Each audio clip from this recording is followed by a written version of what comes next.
Hello, this is how enemy towers work in Arcane Odyssey full release. You'll notice I'm at one in the Eastern Reaches. I've already done one before. It was in the Eastern Reaches. It was from one of the Nimbus C groups called the Swift Strider Flint Box. There will be spoilers relating to, I guess, drops and the names of the factions, but nothing story-wise. As you can see, I haven't even peeked on the story. And this is another group. I'm not sure what this faction is, but they will appear in the factions tab of the logbook under bosses. You'll see that they do have, I believe, guaranteed drops. Yeah, I got the Swift Shot, I believe, as my weapon. So they seem to be about the same level. These are, I guess,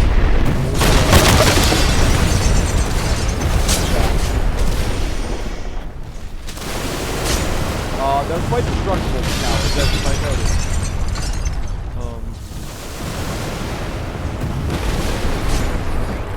Your deckhands can come help you. They have quite a difficult time navigating up the towers, so I would recommend they also generally play safe now.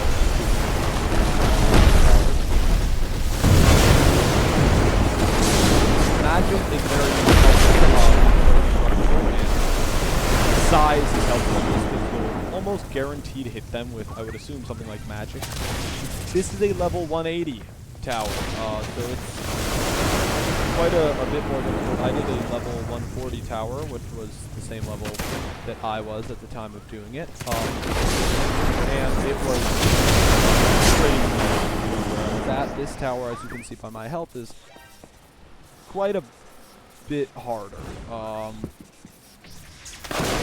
Quite a few more enemies. 29, as you can see. But you get a lot of stuff.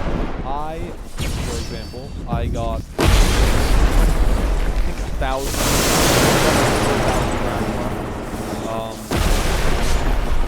I got, and then I got a guaranteed boss drop. And then there's chests that will spawn back at the bottom when you're done with that. So sometimes the ladders can be a bit bugged out. They were for me when I did it. It is strongly recommended that you do heal up when waiting. Yeah, you eat food is another thing. Make sure you make a lot of food. The towers are quite tall. There aren't any big mini bosses of the like prone guys.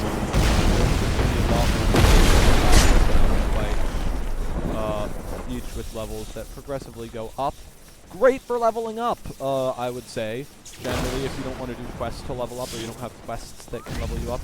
And a fun way to level up for sure. Yeah, you do want to note your health. Another thing that you can see is you'll get gifts. Thanks for fighting them. Yeah, you'll get this. Take a gift. They can be very cool and good gifts. You'll also receive, at the bottom in the chests, you will receive gifts, or items corresponding to that faction. Like I received a shirt that has,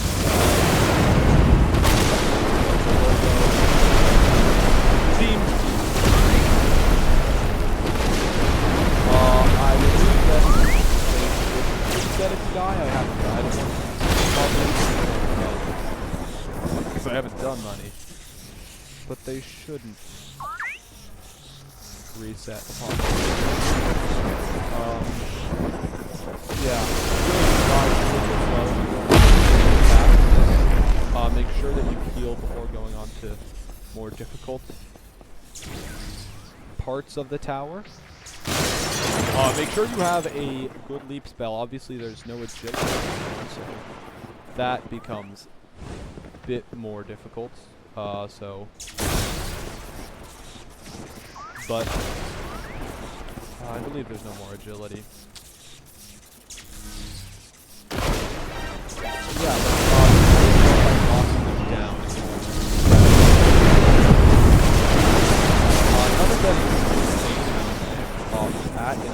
them down, you can wait and heal, and there's already going to be a huge hole. So, knock them down. Magic synergies are quite effective, I've found. So, for example, just the paralyzing does a lot of damage because the blocking that they do is really annoying, especially when you're just trying to kill them fast. Make sure you don't get overwhelmed is a big thing.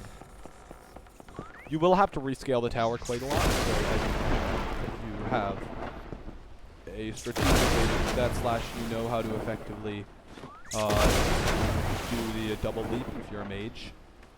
Weapons builds actually might not be the best if you want to spam towers, just due to the lack of a leap ability. Obviously now there's that spell that does, but if you don't have that, it is probably... Oh, yeah, so it does repair. But it's recommended. Maybe don't rush into this tower. It will repair, but it shouldn't reset if you're doing it. But it will take time to repair. They remind me of the silent towers in World of Magic. These are the main towers that I've done. There should be, I believe, smaller towers, but all of these main towers.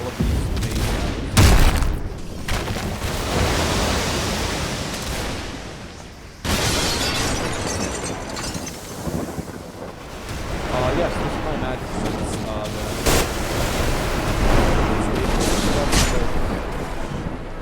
The world quite a bit darker, but it should have that passive of if you saw that outline on the enemies, which is helpful for finding them. Yeah, make sure you use sensing to your advantage if you can't find them. It's a very helpful mechanic. There should be no one down there. Also, the question mark should clue you in a bit. It's a bit annoying how there's not an effective way to not have to rescale the tower just because you do destroy it, but it's also very helpful. I found take advantage of that. Yeah, I can see we're getting to level 90s, so this is not something you want to try to. You want to try to take it quite seriously.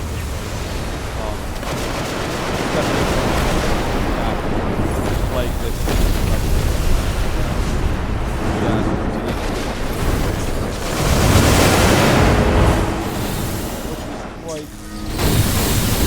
Yeah, so quite a bit more damage. It's at this point, yeah, when you're getting to like the last 10 in like the larger towers, 30, it is recommended that you do this. I believe I got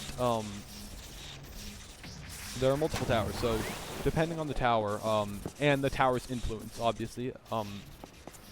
Actually, not that obvious. If you have read the patch notes, there's a tower influence system. So when you take down a golden pirate, there are 3 factions lore-wise per thing, per sea. So in the Nimbus Sea, there are the Swift Striders, the golden pirates, and one other that I don't know. In the Bronze Sea, there are 3 as well. Their tower levels will scale generally with that sea. They'll all have a boss with a guaranteed drop from the main tower. And the main tower will spawn when they have above a set amount of influence, which their influence raises when another golden pirates influence raises. So if you want golden pirate drops, you just take Swift Riders. Yeah, so that's how it... 5 enemies remaining? Yes, so I'm on track. That's a good way to check as well. And they, I believe, start off at 30 influence in the sea, and then they can go up. When at like 100 influence, you'll get a massive tower. Everyone will get plus 100 levels on them, and obviously you'll get more rewards depending on what level it is. You can see that this is quite frustrating with the floors. If you really have the time, you can wait it out, but it's just recommended that you do it. It's actually quite helpful if you're able to pull yourself back up while they all fall. And then the bosses are avoid the bosses can be pretty tricky.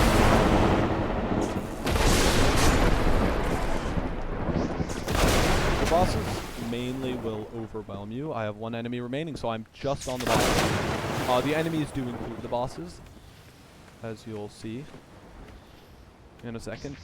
Make sure you use your leap and have a dodge reflex for these. Just mainly for scale. Leap off of walls and use your dodge reflex. Generally, parkour experience is handy. For the boss, I will attempt to show you what I think is a good strategy, or one of the best strategies. First of all, there's nothing at the very top of the tower. When you're done, go to the bottom. What I think is a great strategy is to destroy the ground of the boss, have them fall to the very bottom, and then heal. So I'm Crow, is who I'm up against. I'm gonna crash.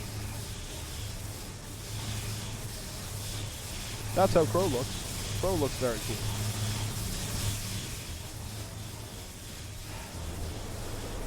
Do hope I don't crash. Oh! Crash. As you can see, you can feel their health bar pretty fast. It's just a matter of them not killing you first. New mini-boss defeated. Open for them in their drop. Yeah, 1,000 drachma.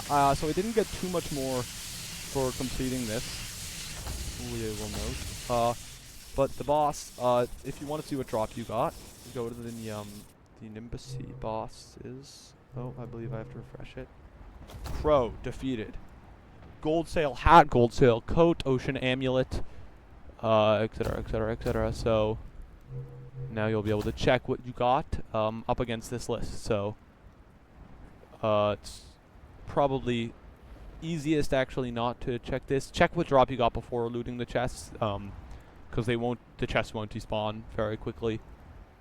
The boss's items should be somewhere in rare, so I don't think I got either of those items.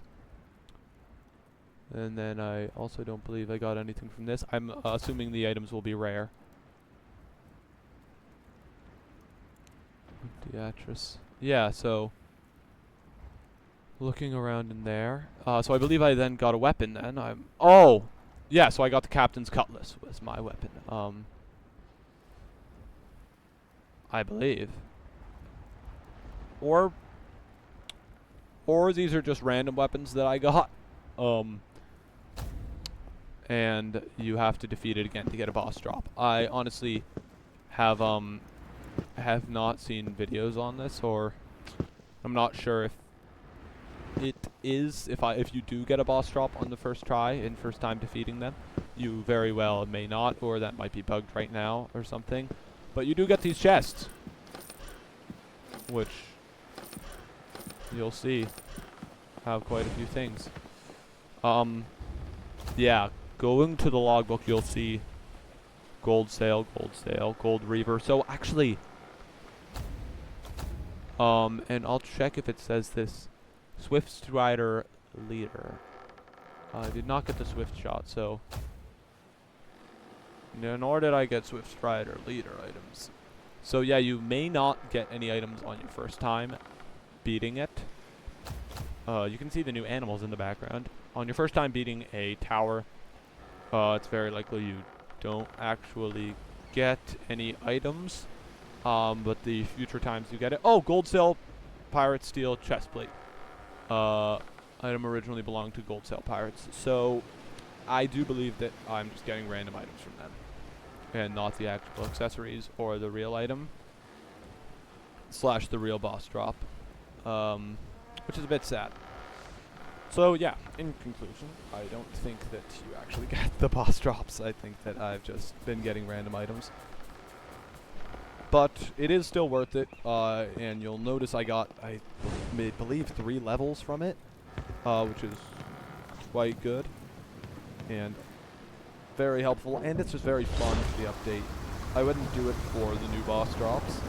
The towers look awesome, as you can tell, and they do give really good rewards for how long they take. Obviously, I was both explaining and doing that, but had I just tried to speedrun it, it would have been very fast. So enjoy the new towers. That's a pretty tall tower, although they might even get taller. And then join my Discord and shot me the tallest tower that you find.